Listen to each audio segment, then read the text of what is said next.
Hello guys, അപ്പം എല്ലാവരും Kerala two സ്റ്റോറിയുടെ ട്രെയിലർ കണ്ടിട്ടുണ്ടാവുമല്ലേ? ഞാനും കണ്ടു. First of all, wow, a big load of applause.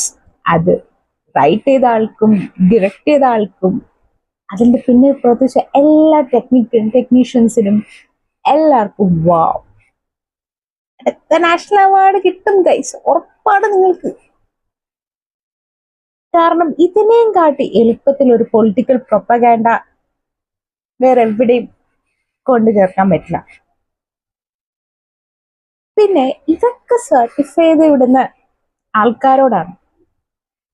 അവിടെ ഒന്നുമില്ലാത്ത പാവം കുറെ മൂവീസ് ഉണ്ട്, അതിനൊന്നും ഇതൊരു സർട്ടിഫിക്കേഷൻ പോലും കിട്ടിയിട്ടില്ല. ഇതിന് എങ്ങനെ എന്തുവാടെ ഇതൊക്കെ? പിന്നെ എന്റെ ബീഫ് കുത്തിക്കയറ്റുന്ന സീൻ, ഞാന് ഇത്രയും കാലം കേരളത്തിൽ ജീവിച്ചിട്ട് എനിക്കും കുറെ ഫ്രണ്ട്സ് ഉണ്ട്. ഒരാള് പോലും ബീഫ് എനിക്ക് കുത്തിക്കയറ്റാൻ തന്നിട്ടില്ല. ഞങ്ങൾക്ക് തന്നെ ഇവിടെ ബീഫ് തികയുന്നില്ല. പിന്നെ പാവ കൊച്ചിന് പൊറോട്ടയും കൂടെ കൊടുത്തിരുന്നെങ്കിൽ മേ ബി അവള് കുറച്ച് ഹാപ്പി ആയിട്ട് കഴിച്ചു. ബട്ട് ജോക്സ് അപ്പാർട്ട്, നമ്മൾ ഇതിനെ ജോക്കായിട്ട് കണ്ടു.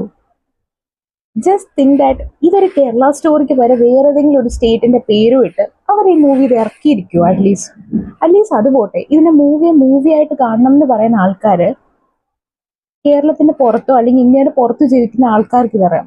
ഈ ക്വസ്റ്റ്യൻസ് നിങ്ങൾ എപ്പോഴെങ്കിലൊക്കെ ഞാൻ കേട്ടിട്ടുണ്ട്. സോ അവര് ഇതുപോലത്തെ മീഡിയം കണ്ടിട്ടാണ് this is how A people in A particular place leave എന്ന് വിചാരിക്കുന്നത്. ആൻഡ് ഇത് എത്ര വലിയ ഒരു ഡീഫമേഷനും ഒരു സ്റ്റേറ്റിന് അഗേൻസ്റ്റ് പറയുന്ന ഒരു കാര്യമാണ്.